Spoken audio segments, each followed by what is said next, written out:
Yo, what is good, YouTubes? It's your boy Ray, and this is the Everyday City Carry. And tonight we have got a special guest. Dirk Werning is on the podcast. How's it going, my friend? Good. Thanks for having me. I appreciate it. We've been talking about it for a while, and glad we finally got it all coordinated. Yeah, man. It's just a scheduling and stuff like that. And I'm also I'm like very hesitant to ask people to do this for some reason. Like I don't know why. But I am. It's a weird. It's definitely like my own thing. Cheers to you, by the way. Thank you. Thank you. So I was watching some videos on your YouTube, and I really like the work-life balance one. Like I really like that one. I wanted to comment my own 2 cents on it, but I knew that I was going to bring it up right away here. Okay. And, I would love to hear your take on it because I had a better idea in my mind when I started it. So I don't know if I really conveyed very well, but I thought my thumbnail was good. So there's that. It was, and you had your face on it. You know what I mean? Like, yeah, very rarely do I see a Dirk Werning thumbnail without a knife in it. It was like you. Right. So. Yeah. So that was my face and then some Scrabble tiles that I had kind of put together. So it was kind of cool.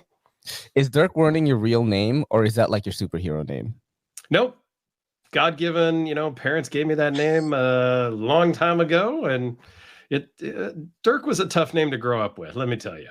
What you mean? It rhymes with some stuff, and as a kid, true, it was a little tough. I was a scrawny little kid in elementary school, so I got picked on, and the name didn't help. But you just got to roll with it. So what did I do? I had my first son. What did I name him? Dirk Jr. You know why I asked that? There was an older movie before all the Marvel stuff came out. There was a superhero movie called Mystery Men, and Ben Stiller was in it. And he would always lie to people that his name was Phoenix Dirk. And, and because he was trying to like conceal his identity or whatever. And he goes, "That's not right name." And I was like, "Yes, it is." That's why I asked. Because I thought it was a cool name. You know what I mean? It's like a knife or something, right? Yeah, it means knife for sure. It's a double-edged dagger. Yeah. So yeah, it kind of fits. But yeah, real name. I just kind of roll with it. Tough though. Like they're saying like jerk or whatever and shit like that. It was Dirk the Jerk a lot. But you just kind of get in a couple of fights and people stop calling you that and you move on. Exactly. I think that's one thing that's missing today actually is I don't look it, but I am 41. And so I grew up when kids would still rough house and play around still. Right. Like, you guys would be cool after you get into a fight or something and like play basketball. Right. You know what I mean? Absolutely. I mean, we're past that now. I mean, I'm 52. Yeah. So yeah, we don't roughhouse kids don't roughhouse anymore. Or if they do, that's it. They're never friends anymore and they just can't get past it. Yeah, it's a weird thing. I never want to put myself in the shoes of what kids are going through today because even though I am on the TikTok, I'm hip with it. Like I still don't understand really like what they're doing. You know what I mean? I follow the lingo and I follow the trends and stuff so I could kind of like fit in, but I really don't know what they're going through. I mean, you basically have the world at your fingertips, when you're like in fucking high school. And how do you control that? Like we still had Britannica, like encyclopedias and stuff back then. Yeah. Oh yeah. And no internet when I was a kid. And just meet up at the park, man. Ride your bikes there and chill. And now it's like exactly. No, meet me on Discord, bro. Let's play Fortnite. I'm like, oh shit. Oh yeah, no, there was none of that. It was literally get on your little BMX bike and pedal your ass, whatever, 5 miles, 10 miles, whatever, to your buddies or to the park. And you hoped they were there because you didn't have no phone. Exactly. You couldn't text them and say, "Hey, I'm running late. Wait for me." No, you got to get there. Yeah. It was like a spoken thing in school. Like, oh, we're going to go head to this after school. So you just make it there however way you want. And it's just different now. And then like when it gets dark, you go home. You know what I mean? That's kind of like what my folks would want me to do is just when, were you like one of the like latchkey kids? Were your parents like home a lot? Or, my mom was working. My dad was in the Philippines. So I was like home alone a lot. Like I learned how to cook rice when I was fucking 7 years old. And I was like doing a family of 5's laundry when I was like 10. Oh god. So yeah, I was one of those kids that was left home a lot. At the very beginning, my mom stopped working and stayed home with the kids. Mm-hmm. And then as we got a little older, junior high-ish and, 6th grade-ish, she went back to work for a while, kind of part-time at my dad's company. And so, yeah, we'd come home, be alone, me and my little brother, because he was like 2 years younger. So we kind of went to the same school. We'd walk home together, take the bus, whatever. And we just had the afternoons and the evenings to ourselves until they got home from work. Like 6th grade, 6th and 7th. Oh, 6th is pretty good. I think in 6th grade. So probably what's that, 12-ish, I guess? Yeah, 11, 12, right? 11, so 12. In 6th grade for me was when I first started taking the MTA, like subway in New York City. Okay. So, and it was far, and dude, you see some wild stuff in the 90s in New York City, man. This is before Giuliani cleaned up, so it was like, there's a serial killer on the side, like playing with knives or something. It's not a pun for what we're doing now, but what I was. So that explains how you got into this. Now, me and the rest of the viewers understand. Was that subway kind of experience? Just a guy. He was just reviewing a fucking, I don't know, whatever was out there, like a buck or something. Right. How did you get into like the hobby, by the way? That's what I always like to ask people if it's their first time on the show. So I started out, I was in Boy Scouts. So you always had a knife at Boy Scouts and stuff, and learned how to, do all this stuff. And then I grew out of that, but then I always had like a buck 110. Yeah. That was kind of my thing back in like 6th grade, 7th grade, 8th grade. Didn't take it to school, but I had it around, and then just kind of fell out of it. And then when I was 17, 18, I started carrying a Spyderco police model. Okay. And back in like 87, 88, when they first came out, I picked up a Spyderco police. I had to order it because it was, at that time, it was right-handed or left-handed. Mm-hmm. The clips weren't interchangeable. And so I had to wait for a right-handed one because they were super popular in the magazines, and got it. And I carried it every day for like 10 years. And you ordered it through like the magazine clipping type deal? No, I lived near San Francisco, right? And so I was in San Francisco at Pier 39. And there's a little shop, and it's still there now, called Weeby Knives. Weeby Knives? Weeby Knives. And it's a small, like it's, I don't know, like 10 by 10, the whole store. What ethnicity is the owner? I don't even know. Weeby Knives is a little bit urban, bro. A little suspicious there, right?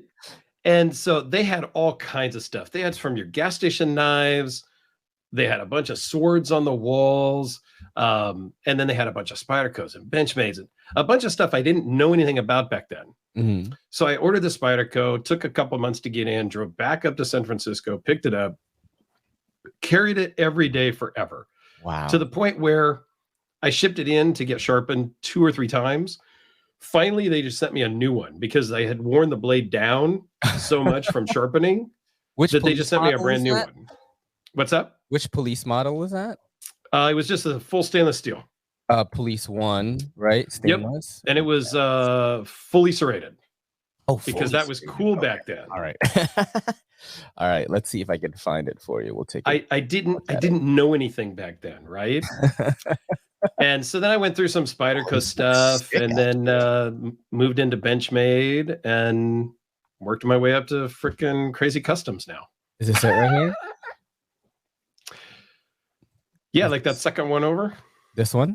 Yep. Wow. That was sick, dude. That's pretty cool, man. I'm not gonna lie. That's pretty dope. I mean, that's a newer style one now because it has, the 3 holes there by the blade for you can reverse the pocket clip. Oh, right. That stuff. Wow. But dude, it was a cool knife. I have one still. I don't have my original one. I don't know what happened to it, but I ultimately picked up another one because I just had to have one. So I ended up picking up another one. And how did you get into knife YouTube? So I blame a couple of people. Okay. One, I kind of got on Instagram from a guy named Gary who told me, dude, you need to get on Instagram and start posting these pictures of your knives and stuff. Because I had posted them on Facebook for a while. And then the YouTube thing, I have a really good friend, Rob, and he has a watch YouTube channel. Mm-hmm. And so I started getting into watches a 3 years ago, watching his channel a lot, talking to him behind the scenes. And he goes, dude, you should totally start a YouTube channel. And I'm like, really? And then another friend of mine, Mike up in Canada, he said the same thing. So I'm like, I don't know, maybe. He goes, dude, you have enough knives. You could just do your own knives for a while. Okay. And so I filmed a video of that Spyderco police model, sent it to both of them to check out first. I'm like, yeah, how dumb does this sound? Like, because I felt like an idiot the first time. I got to be honest. It's very, for all the people out there watching, it's an uncomfortable thing to talk to yourself. Yes. And into a camera and a microphone. It's weird. So I did it, sent it to both of them, and they're like, dude, it sounded great. It was, it's great. And prior to that, Rob had sent me a link to, here's some lights I use, here's some microphone I use, here's the tripod, all that stuff. Yeah. And so I posted it, and that was on December 2 years ago. So 2 years and a month. And I've posted at least one video every single day since. Wow, that's amazing, man. Even when I went on vacation, I had some guest people film videos. I had a Therapeutic Edge film a video for me. I had Rob film a video for me. I think a Therapeutic Edge did 2 videos for me of his own knives. And then I did like a little intro from Hawaii. I did a quick little video by the beach and then spliced it all together and uploaded it while I was on vacation. So it was kind of cool. Dude, Hawaii, huh? Fucking awesome, right? It was fun. I'll be honest. Wow. It was the first time I'd ever went I went last year over July 4th weekend, the week after July 4th. We just got back. We went during December, and oh man, it was so great. And which island did you go to? Went to Oahu. So get this, my boy, who would have been my best man, I guess, even though we weren't doing that kind of wedding. Yeah. He's like a huge like crypto guy. Right. Okay. And out of nowhere, he just sends me an email and it's 2 tickets to Hawaii. It was fucking $2,400. He's like, bro, you're coming, you're staying with me. Okay. And I'm like, I'm so sorry I missed your wedding. And we just went over there. And dude, his setup is so crazy. Like the houses that are there that are like his neighbors are like 15 to 20 mil. I'm gonna just show you right now, like where we stayed, because I vlogged that whole thing, and it's just insane. So basically, what happened was this house belonged to his roommate's family, and they sold it, and then they kind of like bought it again, and then the company that he works for bought it, right, and rent it to them, and it's just so insane. Hold on, let me pull it up right now. Let me just share it with you real quick too. So we went to Kauai. Well, you're looking for that. We stayed on Kauai for 7 days, and then we jumped over to the Big Island to visit my buddy there, who also is kind of into crypto and does real estate development and stuff. So it's kind of funny. Hawaii crypto guys, huh? Right? Yeah. No, because and we stayed at his guest house. So what happens is basically like these guys just work like all these crazy hours, but then when they're stressed out, they just go to my boy's backyard is the beach. Like this place right now, it's a very like beachy kind of place where I'm staying. Right? It's pretty dope. But it's like super like exactly what you'd want in a Hawaiian home, I would say. All the other houses don't look like this. They look more like actual rich people houses, but this is the only house they kept like this old school type of. There you go. There's Kelly right there. Dude, that's awesome. Dude, wild, bro. So, my wife bought tickets immediately as soon as we got back. We're going back in May again. I'm going back in September. She couldn't wait. She was, we had some leftover wedding money, right? Oh, yes, and she was just like, bought tickets immediately. They were pretty cheap. I think I want to say they were like $700 each, and just pretty good, right? I mean, is that? Well, yeah, it's a little more expensive for you because you got to go from the East Coast to the West Coast, and then from the West Coast to Hawaii. I'm already on the West Coast, so I think we looked at tickets the other day. We haven't booked our tickets yet, but it was like, I don't know. I want to say it was like $1,000 for both of us round trip. Wow, that's amazing. We have it's like a 5-hour flight for us. Because you're in CA, right? Yeah. So it's for you, it's like an all-day affair. Dude, let me tell you right now, the flights we took United. the first time. Okay. You know, and we had to stop by Denver. And Yeah. layover there was 4 hours initially. That became 6.5 hours. And then we had to fly again. So, I mean, I have a lot of training in this because going to the Philippines is a 21-hour endeavor. So I'm like pretty good with it. But the difference is those planes are fucking bigger, dude. These planes are like so tight, and you're like, right. But this time we got the direct flight from Hawaiian Airlines. So it's like a direct no layover type thing this time. Oh, you go direct from New York? Yes, there's only one direct flight to Hawaii from New York, and that is Hawaiian Airlines. And we got it for a really good price. They're usually super expensive. And what is that, like probably like a grand each at least, maybe 1,100 each, even if you buy it early. My girl got it during like some type of sale moment, and it's like $800 each. So while it is expensive, it's the only direct flight. So we're gonna go there. Love that place though, man. And what is that, like 10-hour flight maybe? I think it was 18, but I don't know how long it is if it's direct. The first time it was like 18. Yeah. Because I think it's 5.5 hours from the West Coast, and for me to get from here to like New York is probably like 5 hours or so. Yeah. So let's go back to the work-life balance thing, right? You said give me your thoughts. So I don't think I have work-life balance at all. I think I am. I'm not sure I do either. I was just kind of throwing some random stuff out there. I wasn't saying I had the answers. I think that I'm certainly very happy. I think I'm happier now than I've ever been.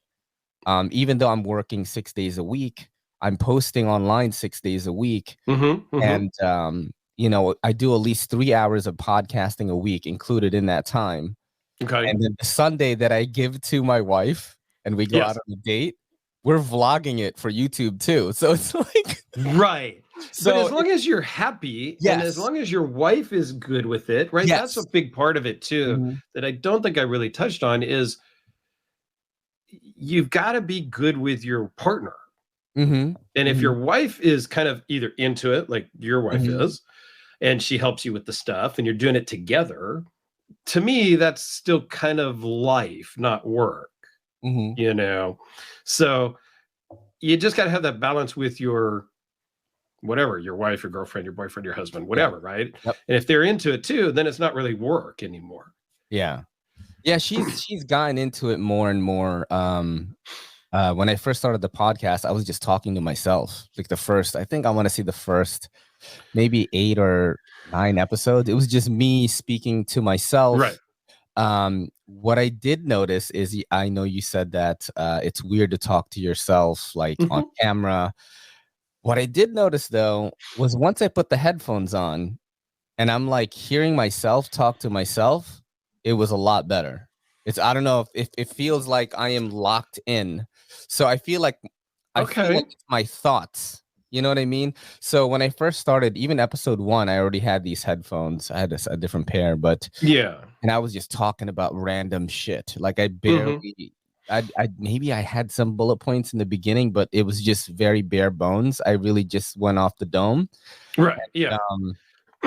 Once, I think on my 10th episode, I told my wife, who was my girlfriend at the time, to be the first guest ever, and she was great. She was great. And then, you know, I kind of just kept going with it on my own. And then I started doing lives, and Kelly hopped on one night, and it was just, you know, history from there, man.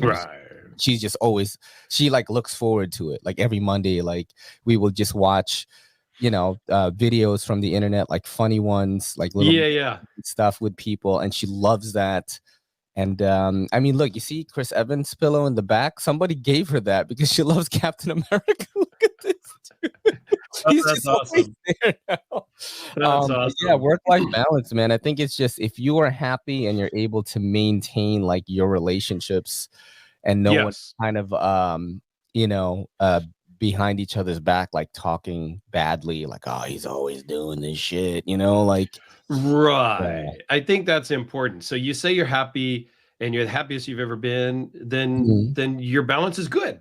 I don't know. Doesn't matter how much you're really working. I think then your balance is good. If you're happy and your family life is content and you're working 70 hours a week, well, then you're good. This podcast is brought to you by Asia New York, the amazing outdoors. This is Asia.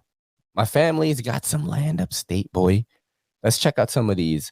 Look at this. This is a camping video right here. Just a couple of pictures. And it's a huge campground with a bunch of stuff going on. Look at this. Dude, that's crazy. You got ATVs. So they train you. And then they have kids. They have a kids one right here. Look at this. Kids ATVs, man. That's pretty cool, isn't it? So if you want to go ATV trailing, definitely hit up Asia New York. It's in Woodridge, New York. It says they're located in Lower Catskills, 90 minutes drive away, 90 minutes away from NYC. Really, really cool. Look, they got a girl power one here, I think. So we do have like a huge fleet of ATVs, man, you know, so we can definitely accommodate a bunch of people. Here's some of their tour footage here. I think we looked at this already. But they've got really, really cool stuff. I know they're going to be posting more content. I'm going to be heading up there to be vlogging. And I definitely can't wait. There's like so many cool things happening here. Look at that. Just beautiful campgrounds. These videos are very focused on ATVs because that's what they were experimenting with in the past year. But they do have like actual just camping. You know, if you want to just do that, it's totally cool. And we're going to have a bunch of other stuff available soon. So definitely keep an eye out on Asia New York on Instagram. You can message them for any questions or anything like that. I mean, nobody says you have to do 40 hours a week. Nobody says you got to do 30 hours. 12 to 8. I don't know. I didn't do the math on you. I'm just saying in general. But I'm really bad at math, surprisingly. I'm not a real Asian, I think. So I'm terrible. Dude, I'm just killing all my stereotypes with you today. Back to your YouTube channel. So you've been posting one video every day? Yeah. So I post a video every day. For 2 years? Oftentimes it's 2. Yeah, for 2 years and a month. It was December 11th of 19. Is it because you work from home? Do you have the time, or do you kind of bulk log them and just release it when you're... I do both. I mean, I do work from home, so that does give me more time to, in between meetings, I can just do a quick video. Yeah. You know, and when I say quick, as you know, a 10-minute video isn't really just 10 minutes. No. We've got to do a bunch of stuff. You got to do a little bit of editing. You've got to upload it, which may take 5 minutes. You got to write a description. You got to do a thumbnail. I mean, there's a 10-minute video is probably like 30 minutes worth of work. Correct. You know, give or take for me, and I don't do any editing. Yeah. For you fancy guys that have words coming across and all these different angles and all this stuff, a 10-minute video is an hour, right? But yeah. So I do try to bulk record and record like 5, 6, 7 videos. Maybe this, like, you know, weekend, I may film 6 or 7 videos. That's awesome. And then I upload and schedule them. So it's all scheduled to just release on certain days at certain times. So I try to be a couple of weeks ahead. Right now, I'm like 5 days ahead, maybe. Wow. Because when you get like 2 or 3 weeks ahead, you kind of get a little lazy. Yeah. I'm like, I don't need to film today. I got one's banked up. I'm going to go watch a movie instead, or this and that. And then you're like, oh, crud, I only got like 4 videos posted, you know, ready to go. So then you kind of jump on and you film some more. It's tough with, you know, with my stuff, because lately I've been leaning, you know, more towards short form content, because I think that's just where the future is. I love long form content like podcasting and live shows. That's actually my favorite thing to do. And if I could just do that for the channel, I totally would. And I kind of do that sometimes. Like I unbox things live. I review things live with the audience. You know, they get under 2 cents. But I think for the algorithm, it's just not good. Like you don't get, you know what I'm saying? Like people that are subscribed to me that have the bell icon click, they're like, man, I just don't even get notified whenever you're on. I don't know. It just really sucks. And I'm like, fuck, you know, that's interesting. My problem. That's always been my problem, because I think at one point we went hard in 2020 of just doing uploading things like whatever we wanted. So I would have vlogs that have nothing to do with knives at all. And it's just us doing cool shit in the city, which is fun for the people that already subscribe to you. But it confuses the algorithm of what you really are. You know what I mean? Absolutely. And it can and it can confuse your viewers. Yeah. if they subscribe for knife content or basketball content or football content or video game content, that's what they're subscribing for. And yeah, from what I kind of gather and understand, the occasional weird video or off-topic video, not a problem. But now there's 4 or 5, it's a knife channel, but there's 4 or 5 basketball videos in the middle. Yeah. Then people are like, what if you were stabbing basketballs with knives, though? Well, then you're good. So in mine are kind of short videos. I try to keep them kind of short, in that 10-minute-ish range. And I review knives loosely because I'm no expert. I'm just a guy with a camera. Yeah. And I talk about this knife. I compare it to some other ones, and off I go. And then I do an unboxing. And my unboxings are different than a lot of people's unboxings. Yeah. What's in the box? It's what's in the box. I don't tell you what it is. You got to click on it. That's the stick. Yep. I have comments all the time. You need to tell what it is. You need to tell what it. No. Does it draw people in, you think?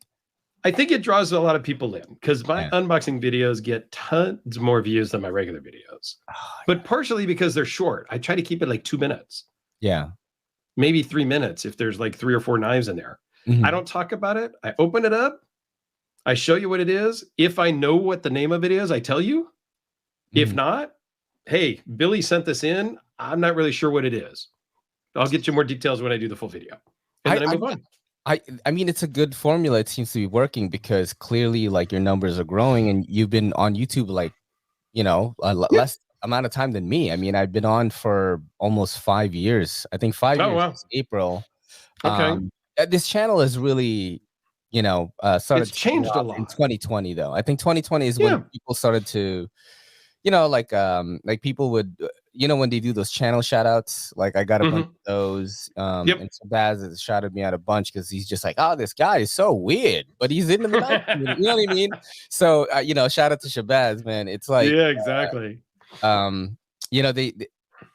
watched this dude, Gary V, and he says, if someone has made it online, on YouTube or TikTok or whatever, that looks like you in your niche, you could do it too. And then in my head, I'm like, fuck, no one looks like me that does this YouTube thing. That is maybe Eugene Kwan, and he like quit already. So right, exactly. So what's that tell you? I don't know. I do have some segments today. We should get into it. We killed 25 minutes so fast, bro. So, dude, it seems like 5 minutes. You have very good podcasting chops. So I know that you're working with Alex from the Knife Box channel. Shout out to Alex, love that dude. And you guys are gonna come up with a new channel, I think, or so we've started a new channel that has 0 content yet, but if you want to go check it out, you can. It's EDC Hour with Dirk and Alex. Oh, I like that. We're going to do a probably every other week hour-long live stream. And it's just gonna be an hour. Hour and 5 minutes. Like we're not gonna just ramble for 4 hours like some of these guys do. So I'm looking for it right now, actually. And we're gonna do just Alex and I. I think we have a pretty good banter back and forth. Just EDCHOUR. Yep. With one word Dirk or 2 words? and Alex.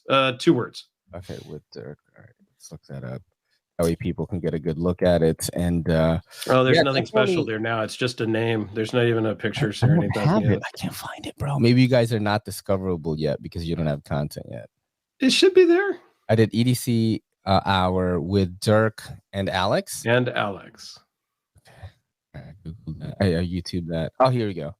So there's nothing here right now. It shows your 2 channels there, but definitely keep an eye on this, guys, and sub to this. Let's help them grow. And so we're gonna start out in a couple of weeks, and we'll just do it every other week, and it'll be Alex and I 1 week, and a guest the next week. Alex and I guest. Alex and I guest. That's kind of the plan. We got to get all the guests lined up and all that stuff. But as you know. Yeah, it's a scheduling thing with all these people and whatnot. So when you guys have it up and running, I'd love to have you both on to promote it. That's one of the main reasons I wanted the knife community to have a podcast network, because eventually some of us are going to design knives. Eventually some of us are going to start like a wallet company or whatever, and it'd just be great to go on your buddy's podcast and talk about the product, or you're promoting a new channel. And I would love to do that for you guys. So, hit absolutely. me up We will keep you posted as soon as we get it all going. Because I like that. I like this long form stuff. I think we need more of it. So I do have some segments here. This is a segment called Sharp or Dull, where I will show you. In your case, it's going to be a knife stuff. This is all from Blade HQ's new arrivals list. And we're going to say sharp if it's good or dull if it's bad. Okay? Cool. All right. So this is the first one right here. This is the Kershaw Launch 14. How many of these do they have? This is $144, basically. I'll give you a couple of views on it here. That's different. You could trash it as much as you want, by the way. They don't care. I would like to check it out. So if somebody wants to buy it and send it in, I would totally check it out. That is my attitude. It's not something I would buy, I don't think. Yeah. But I have been surprised. People have sent me weird stuff before, and I'm like, dude, this is way better in hand than in the pictures. Yes, I definitely agree with that. So we'll look at some of the specs a little bit for the people here. So you've got 3.37 inch blade length with CPM 154. It's a sheep's footy. You've got aluminum carbon fiber handles. This is an auto, of course. It's a launch. And 3.22 ounces, made in the USA. So this is a made in the USA Kershaw. I have had launches before that I enjoyed. I had the really little one, the Cali legal one. Oh, okay, yeah. And I dug it. I couldn't. I mean, you can't carry an auto in New York, no matter how big or small it is. So I did, give away for it. But it was cool, But this one, it's a little out there for me. But certainly, if someone in the video, the comments, want to buy this and send it to Dirk and me, that'd be pretty good.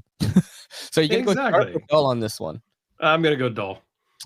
Dull for me as well. I saw it and I knew it was gonna be kind of a comedic piece. So dull on this one, the Kershaw Launch 14. So let me queue up the other guy here. I think we're gonna go dull on so many of these. So you got to remember, I literally just went to the new arrivals section, and I don't really hand pick. I kind of just see some weird or interesting pieces, and I just put them in here. And I don't know. Totally cool. Really, okay. Yeah, So this is the Dagger Knives Parrot liner lock. I'm wondering if this is some type of, I don't know what that is. Like, there's like a little button there or something. Yeah, I don't know.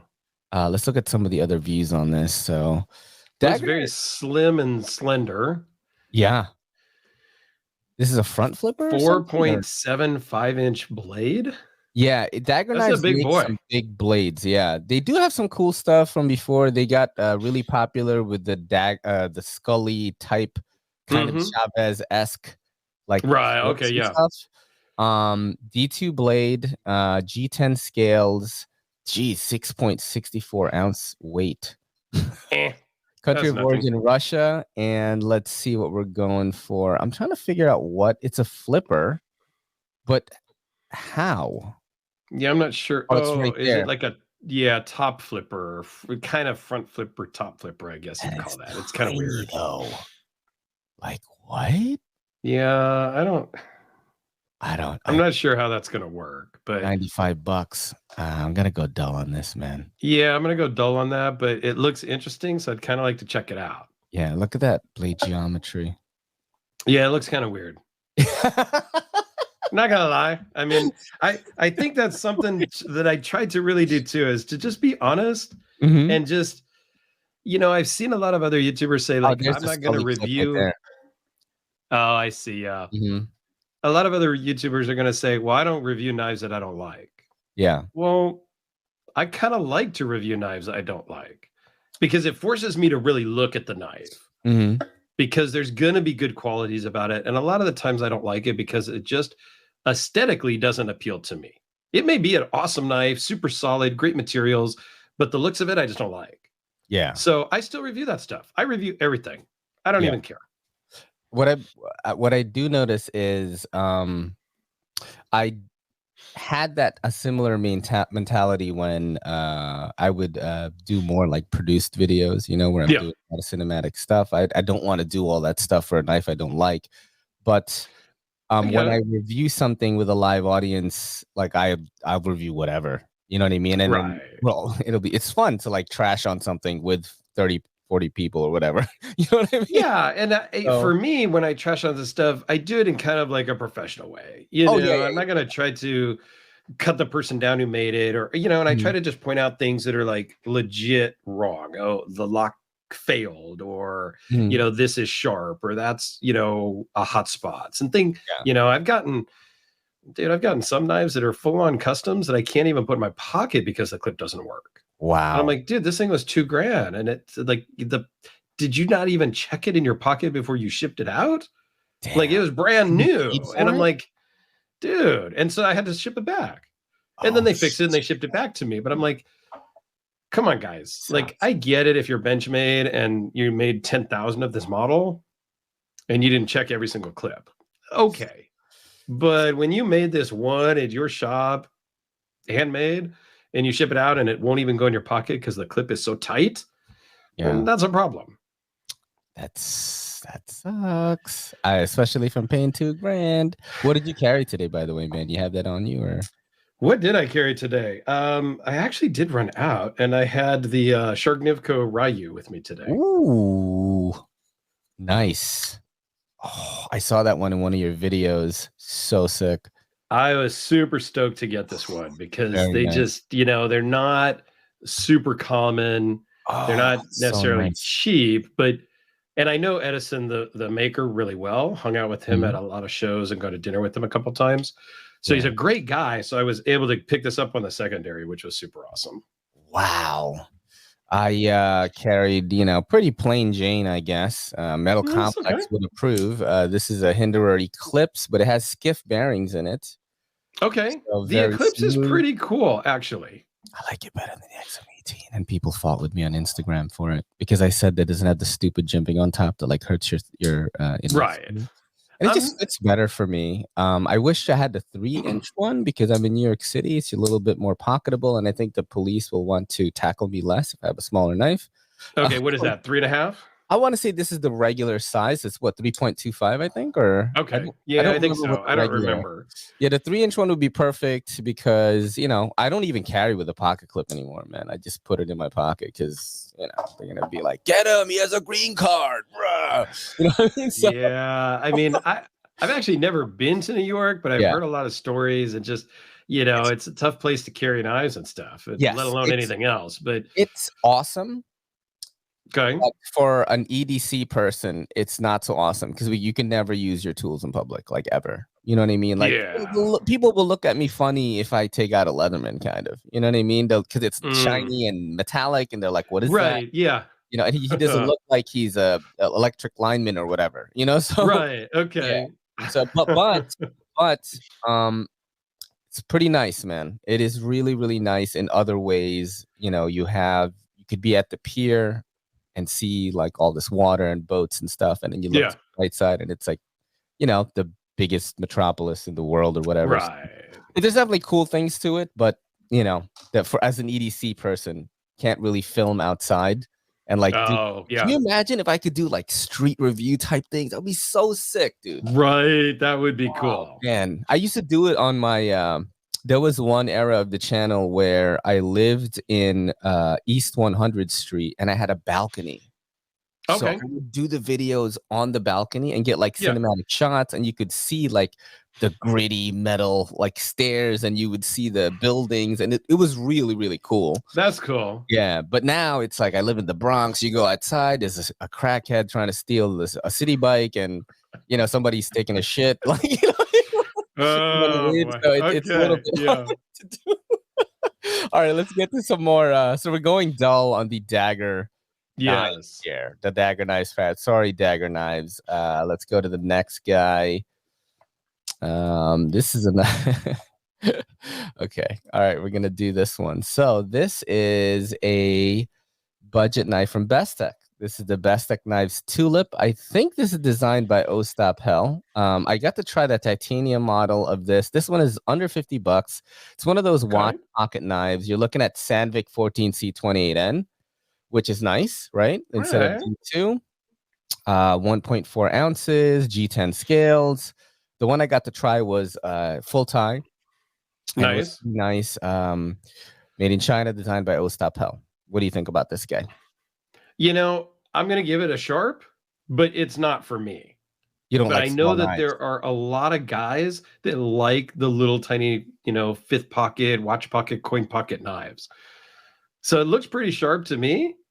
It's just not really for me. But I think a lot of guys are going to like that. And, for $50, it's maybe a little pricey just because it's so small. 1.5-inch blade length.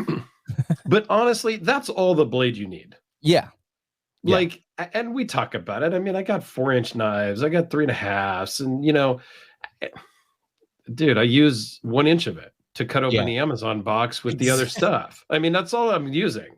Exactly. Same here, man. I probably would be more of an outdoorsy person. Like, all I do is watch fucking Alone and Meat Eater and all these hunting shows. Right? But I don't have a choice to just go out and feather sticks or whatever. You know what I mean? Yeah, dude. I open Amazon boxes. That's all I do. Me too. Do you think that these small knives are just Instagram fodder?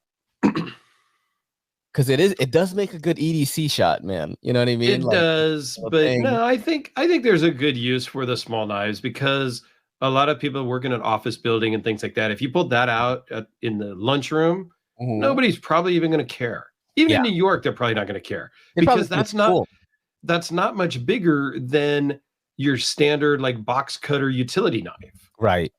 And so people aren't going to care that you're going to cut your apple with that in the lunchroom anywhere. So I think there is a good use for those, and it's not just hype or anything.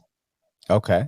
I agree with that. Because definitely when I worked in an office, if I were to take out a fucking hinderer, like, they'd be like, what the hell is going on? Why do you need? Right. You know what I mean? Even though I was the shipping manager, and we were packing boxes all day, still it was in an office area, and people just knew me as the knife guy, so they just let me do my cookie stuff.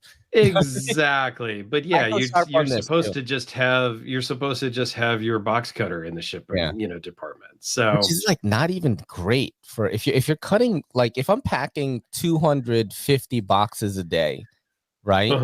UPS boxes or something, because I worked in a jewelry company that was shipping stuff for Zales and Sam's Club, because you were I'm talking like maybe 2,000 packages during Christmas time a day. Oh, I bet. Crazy. So you're cutting things, there's mistakes, you got to reopen the thing, stuff like that. Box cutter's not gonna cut it, man. You need something with good steel that's just gonna keep going, especially if you're on crunch time. I'm gonna go sharp on this though. I do like the price. The design is pretty cool. You go sharp on it? Yep, that's a sharp one. Awesome. All right, so we're gonna go to the next guy here.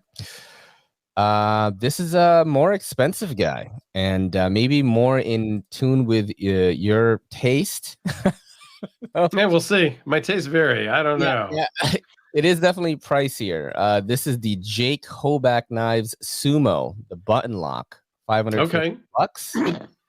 Let's look at some specs. You got CPM 20 CV, titanium scales, 4.43 ounces.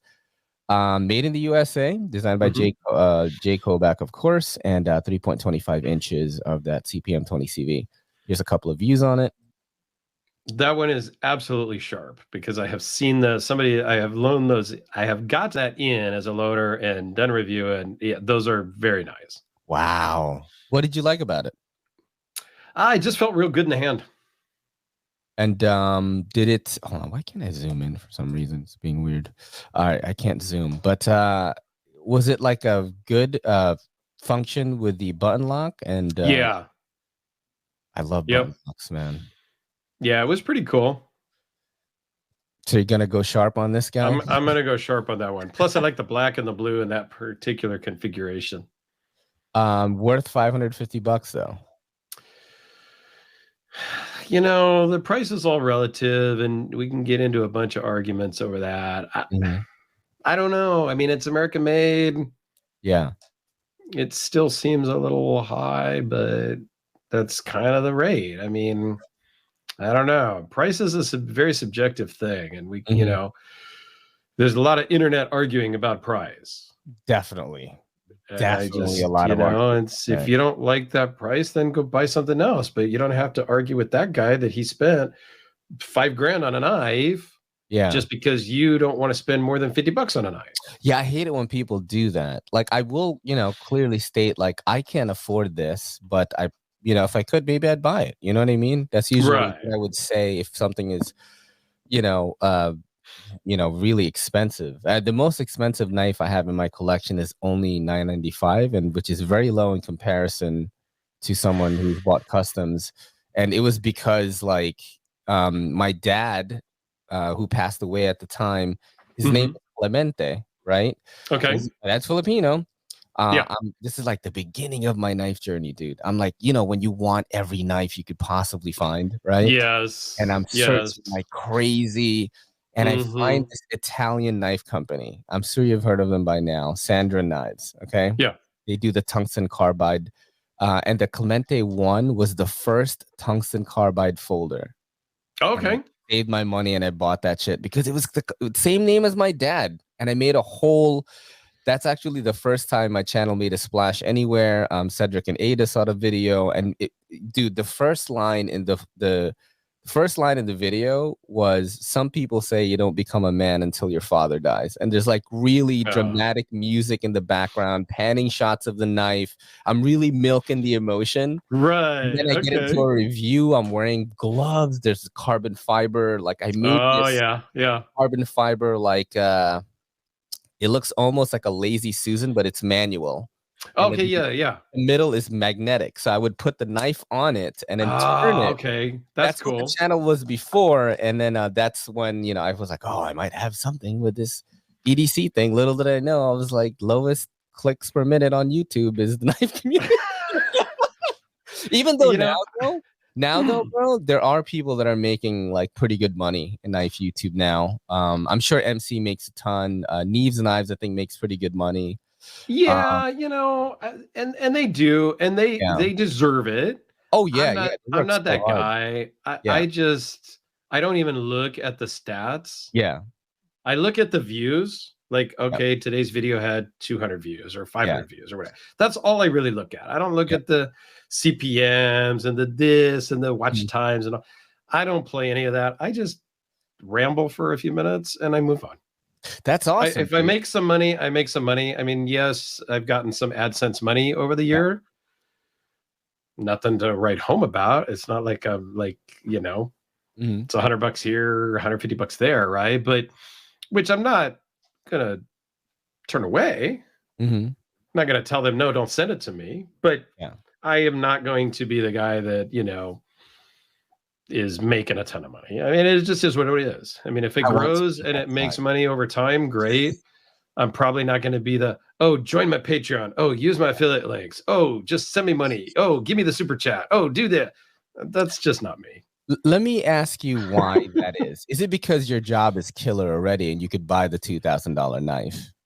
No, I mean, I have a normal day job and I get paid normal rate. I'm doing okay. And I could always use more money. Like, don't get me wrong. Yeah. If somebody wants to send me money, I'm not gonna refund your PayPal, right? But I think it's just, for me, it's awkward to ask people for money. Oh, okay. On my YouTube thing, I don't see me ever setting up like a Patreon and all this stuff. And nothing against all the people that do that. I just don't see me doing that and saying, oh, hey, go join my Patreon for $3 a month or $5, whatever. I don't know. It just seems, to me, it's weird. And although I do understand that we should get paid. Maybe we should get paid because we are putting a lot of time into putting together the channel. That is true. It does take time. Like I said earlier, that 10-minute video is like 30 minutes worth of time. Yeah. And if I do answering a 10-minute video every day, so it's probably every video is like an hour. It's 30 minutes to film it, edit it, upload it, write the description, make the thumbnail. And you also do Instagram, bro. I tried to do and respond to comments, and then you get people emailing you with questions. Hey, I saw your video 6 months ago on knife XYZ. Do you still like it? What do you think? Should I buy this? Should I buy that? I love that interaction. And people hit me up on Instagram and Facebook and emails, and I go to try to respond to them, and I can't remember where he talked to me from. Has that ever happened to you?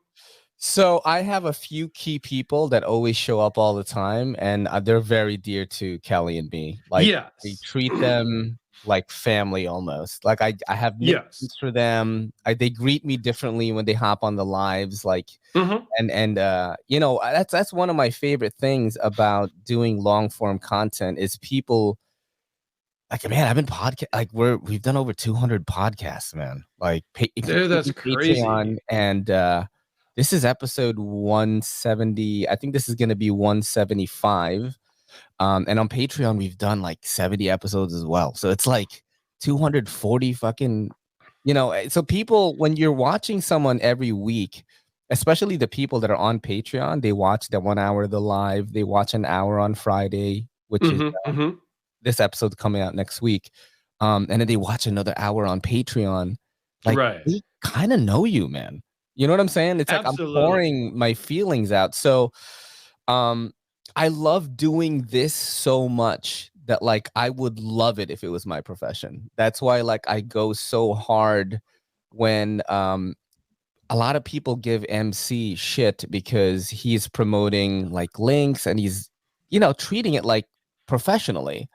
And they give him a lot of shit for it. And I'm like, dude, this guy is posting like 3 or 4 videos a day. And he's good. And like, you don't want him to make money off it? Like, I don't understand that kind of, like, how many hours do you think he's putting into YouTube every month, dude? Like, yeah, that's a full-time job for him. Yeah. And I'm not disparaging anybody that says that stuff.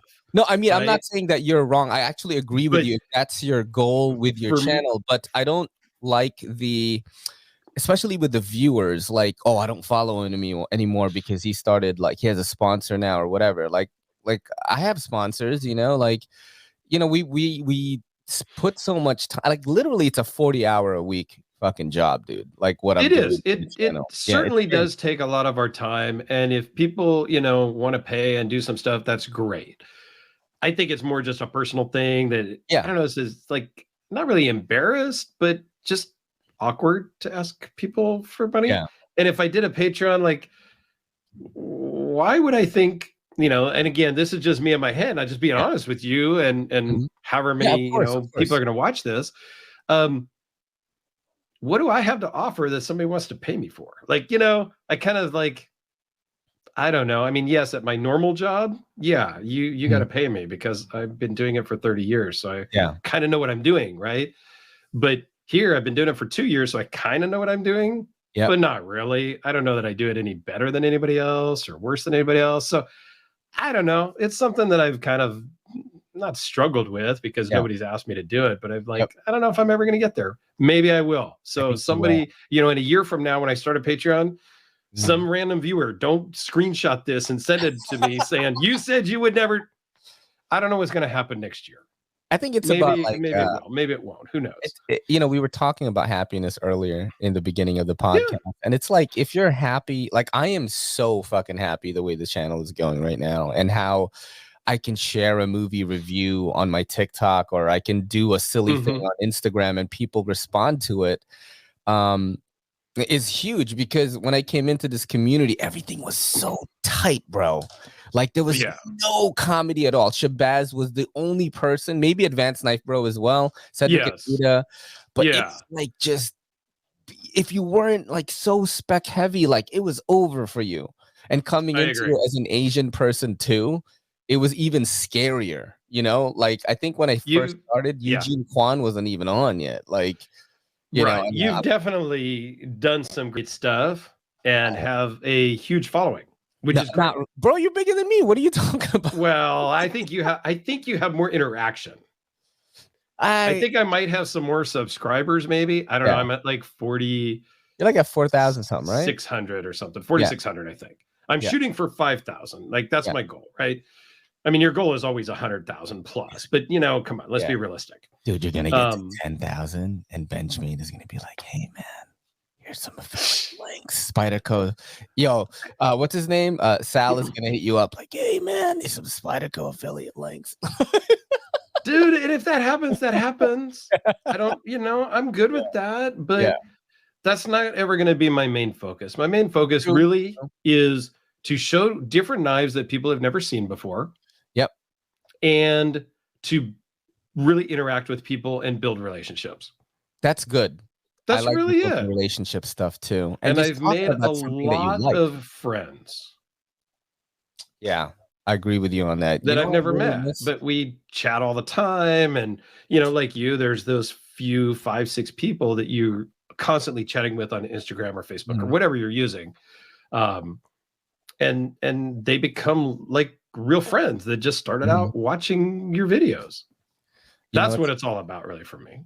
I do love the people in the community. I think it's one of the best. I came from a like a DJ, like nightlife background before I came. That's right. Yes.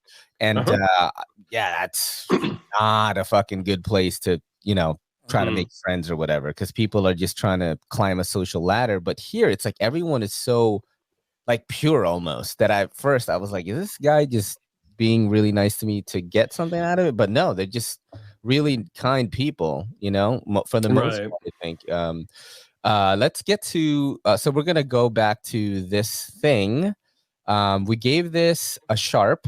Yep, that's a sharp. I'm interested in it. I've never gotten to try it, so I'm gonna give it a sharp for the time being. Okay. I think we're gonna skip to the next section actually right now. Well, my mouse is like doing some funky stuff.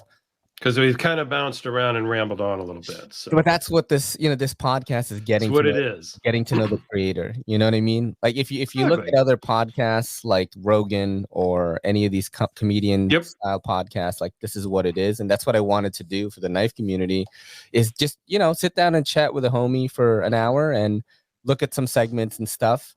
And people seem to like it, man. Like, yeah, that's what it's all about. Is really, and same with my normal videos. I try to just be that average guy talking to you across a table. There you go. So in my videos, that's just how I am. I mean, I talk a little more because, well, it's just me and there's no back and forth. But if we were just sitting at the park and I pulled out a knife, that's kind of how my video is. I'd be like, yo, I don't have any money. It's just me. Like, bro. No, I pull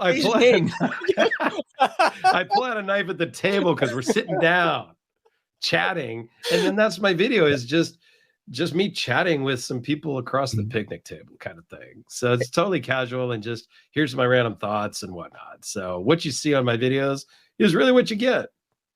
I like your stuff, man. I'm not gonna lie, and I definitely like the sprinkle of the work-life balance thing. I definitely appreciated that one. So that's the one that I actually resonated with the most. I was like, oh, I think about this stuff all the time. So awesome. The next segment here is it has nothing to do with knives, man. That's cool. It's called Versus, and I'm gonna show you 2 pictures or 2 scenarios, and you're gonna have to choose one of them. All right? Okay. So you have to save your wife, and you have to be killed by one of these things. Jason Voorhees or the Midsommar death, which is you jump off a cliff. This guy didn't die, so they crushed his head with a mallet.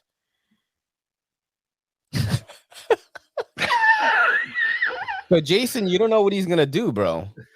You know what I'm saying? But this is the only way to save your family, man. You got to do it. Like, which one you going to do? I'm going to take it like a man and jump off the cliff. Oh, beast mode. Dude, this scene was so brutal. I don't even know if I'm going to get flagged on YouTube for this or not. I don't know. That's pretty. Yeah, I'm just jumping, man. I'm going to do it on my own time, kind of. Yeah. And I'm just jumping. This poor guy, so he jumped off with his wife, right? Because what they do in this movie, Midsommar, it's actually a horror movie that takes place mostly during the day. And they go to like Sweden or something, and there's like all these really kind people in this village. And then so this couple like jumped off the cliff, and the wife died, but he like lived. So he just crushes his head with a mallet. It's like a mercy because they're like yeah. And I was like, bro, it's brutal. Yeah, jumping off the cliff, man. I'm gonna jump. I'll be a jumper. All right, so the next one is It's 2 TV shows. You're going to be on these 2 reality TV shows, okay? And you have to choose one. And would you do American Ninja Warrior, or would you be on the show alone? Do you know what these shows are? Yes. Okay. So which one would you do? I would suck at both of them. But well, I know you did some triathlon stuff before. I did triathlon stuff before, so I'm going to go Ninja Warrior. Wow, really? My brother is an American Ninja Warrior. He's actually going to be the 3rd time on the show. Really? Season 14. Yeah, you want to fucking see him? He's fucking insane. Dude. Let me show you real quick. I love showing him off. He's my oldest brother. And how old is he? He's 40. I think he's going to be 49 this year. Dude, let me show you awesome. right now.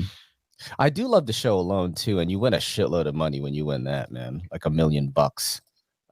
In Ninja Warrior, I think you get brand deals and recognition and stuff. Yeah, you do get $1 million if you win the whole thing. Actually, yeah, probably. So this is my brother right here.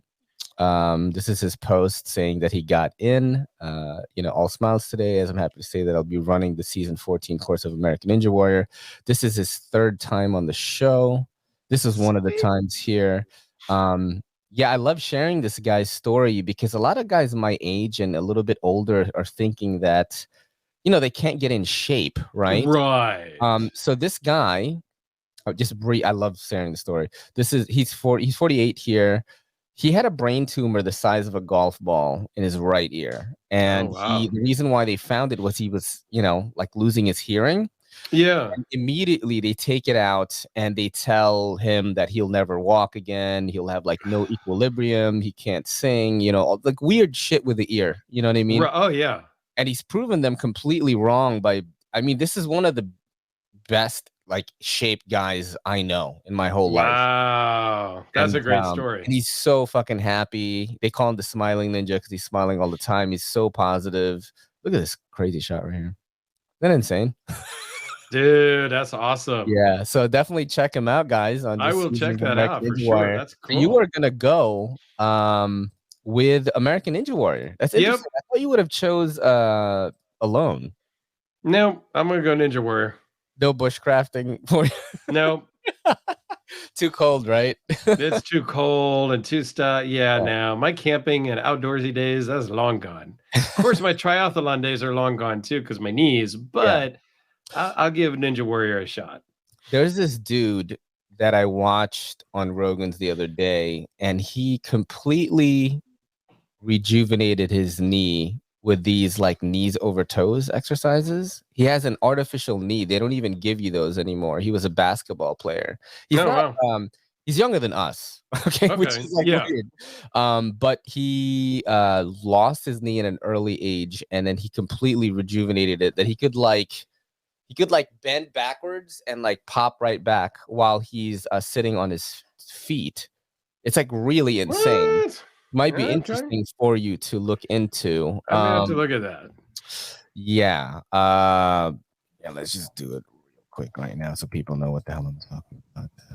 Because I feel like I'm a 90-year-old dude with my knees, but this guy's whole thing. Hold on. Toes. Is it on knees over toes, guy? He's right here. I'm going to show you this crazy shit, and you're going to be like, what? And this guy has he has an artificial knee, dude. Like, he shouldn't be playing basketball or doing anything more. And like, look at this picture right here. Wow. It took him 5 years to get it back. And he said it was through reverse sled work. So he would pull a sled on turf and just little by little with as little weight as possible. And he just kept going and going. And he was able to do like stuff like this. Like, he thought he would never be able to play ball again. And look at this. Right. How crazy this is right here. And he just goes right into it. And I was like, yo. Dude. Right? So, I mean, look into his stuff, man. Maybe it'll help you out. Maybe you won't be doing that, but at least like get a little bit more. What kind of artificial knee they give him, man? Like $6 million man knees or something? No. It was really bad, actually, that they don't do this procedure anymore. Like, wow. So he had bad knees even after that. And he discovered these techniques from some guy in Australia, and he just trained himself you see, look, 5 years her goal is to land her first triple as a mom. In her 30s, I believe in you. And like, look at this older lady, like stuff. Just kind of cool. Thought That's I'd cool. bring it up, man. Yeah, I'm going off the rails in this fucking pod. Yeah, that's okay.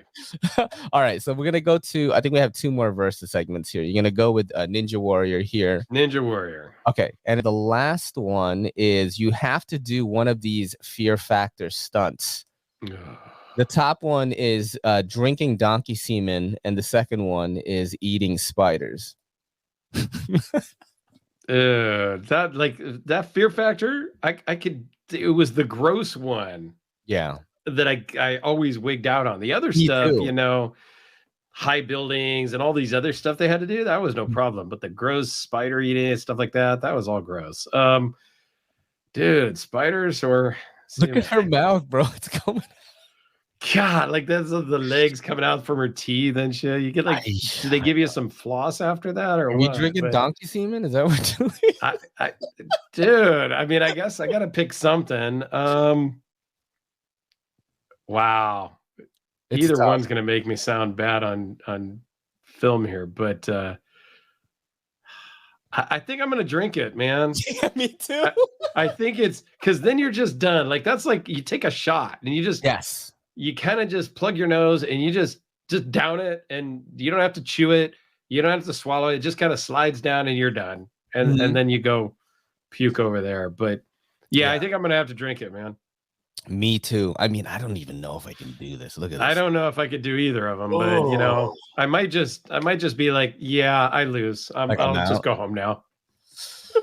Oh my God, I cannot do that spider one, man. That looks too. Yeah, no, that's just. I'm not a big spider fan in general. Well, I hope you had fun doing this podcast, man. Everyone, please follow Dirk Werning on Instagram and on YouTube. I'm going to put the links in the description. Benchman and Spyderco, give him some affiliate links so he could change his mind on what he's sweet. But it was awesome. I mean, I'll promote stuff, but hey, no, seriously, thanks for having me on. It was great. I know we've been talking about it for a while, so I do appreciate the time, and it's been fun, and we'll get together again. Yeah, we'll have you come over to Alex and I's podcast. Nice, and then we'll do a thing with you guys too. Yes, definitely. I want that to happen. I think you guys should do a podcast run, do like Knives, do Lefty EDC, just, to promote the channel. I mean, we're going to do that, but we also want to do some regular like viewers. Yeah. And get the man on the street's opinion on stuff too. And get some like just the average guy who can't afford, but $100, $200 knives. And then we have some collectors, that are big. I mean, that make me look like not a collector, right? That have some big name stuff. We're going to have them come on too. So we want to have just average people as well as other creators. That's freaking awesome, man. And some makers and some dealers, just the normal podcast guests. But we also want to kind of get some just regular viewers to come on and tell us why they collect, just normal stuff. I like the name too, EDC Hour with Dirk and Alex. Has a nice ring to it, man. That's a good. I wish I didn't call myself Everyday City Carrier. I'm telling you that right now. That shit is the least searchable thing in the fucking. It took us so long to put that together because, at least Alex on his channel, he has the Knife Box channel. Yeah, he came up with something cool. I'm not very creative, so I just use my name. I'm like, dude, whatever. Just use my name. It's a superhero name, man. That's why. That's awesome. Thank you so much for doing this, man. No problem. Thank you. I appreciate it a lot. This is your boy Ray and Dirk Werning, and this is the Everyday City Carry saying peace. This podcast is brought to you by Alias CBD and A-List Unlimited. Now, are you tired of looking for CBD products and you're like, what is this even? I don't know what this is. And you want to go to a place that has trusted people that have tried all this stuff. Most of the products are third-party tested, and they are fourth-party tested by us. You can get things like these CBD Z gummies. Basically, it's going to help put you to sleep, man. If you're having a hard time sleeping, you can use these. It's got melatonin as well as CBD. It's basically a knockout combination. And you can take this pretty much every night. I've sold this to a bunch of people already, and people really respond well to this product when it comes to insomnia. Look at that girl. She's sleeping real good. Look at them. Sleeping real good, guys. What other products can we take a look at? Let's say you want a pain topical, something simple, something you were just going to slap on the skin or an affected area and get relief. CBDMD creates these products. You've got the Recover line. You also have the Freeze line, which is a roll-on, and you have sprays as well. You just spray it on the painful area and you're good to go. I am currently using the CBDMD Relieve spray right now. I use it for my lower back. You know, your boy works out all the time. A lot of lower back stuff going on there. And one day I put that thing on, you know, thinking like it's fine, right? You know, work out, take a shower. Then I put some more on and then I had to work. Dude, I think I put too much on and I scratched my back at work. I had an itch there and I couldn't feel my skin. So, I mean, it did feel good because it relieved my lower back pain, but I probably didn't need that much. This stuff is extremely powerful. You can also follow us on Instagram. We post content daily, sometimes informational, sometimes a little bit silly, like this thing right here. I mean, look at this guy just looking at products. He seems, it might look familiar to you. I don't know. And we always post like sales and things like that. So definitely check us out on the Instagram. Let me see if I could find that spray for you right here. Is this the one? Yes, this is the lidocaine spray right here that I was talking about earlier. This is crazy good. It's about $44.99 at our shop right now. We do ship priority, so it's a minimum of $8.50 shipping. And if it fits in a small box, it's like $8.50. But this is a really good product right here, guys. Definitely follow A-List CBD on Instagram. A-List Unlimited is our other shop. This is the one that the Kelly is at. So if you're fans of her, definitely hit this one up on the gram. A-List Unlimited. Look at their store. Very, very cool stuff here. You got like little signs and things. Very homely feeling place, in my opinion. You got Rise Vegan Caramels. That's from 7th Hill. Those will help you get focused. These help you go to sleep. Buy 25 worth, get 3 for free. I bundled that up. Sorry for messing up that ad. I hope they still sponsor the show. But this is their store, basically. They're a little bit more focused on CBD. That's their main thing. But they also have like really cool like grocery type items. Here we have some wrapping paper and things like that. We have some CBG and CBD smokes. If you're trying to quit smoking, this is a good place to start. I know a lot of people that have switched to this completely. They're $14.99 each. And basically, there's no nicotine or tobacco in it. It's just CBD or CBG. So just hemp in it, guys, which is pretty cool. And yeah, just follow A-List Unlimited on the Instagram. This video is brought to you by the Beautiful Leather Goods by Andar. All products are 100% full grain leather. Orders over $35 get free shipping automatically. You get free exchanges and a 90-day return policy. Maybe you want to pick up the Apollo. Or if you're like me and you want to go super minimal and slim, you'll probably check out the Monarch. Andar wallets have this cool unique pull tab. They go like this, getting your cards out. That allows quick access to your cards. Head over to andar.com and use promo code EDCC to get 15% off your entire order. Yo, don't forget to hit that subscribe button and don't forget to hit that bell icon so we can squad up in the comments.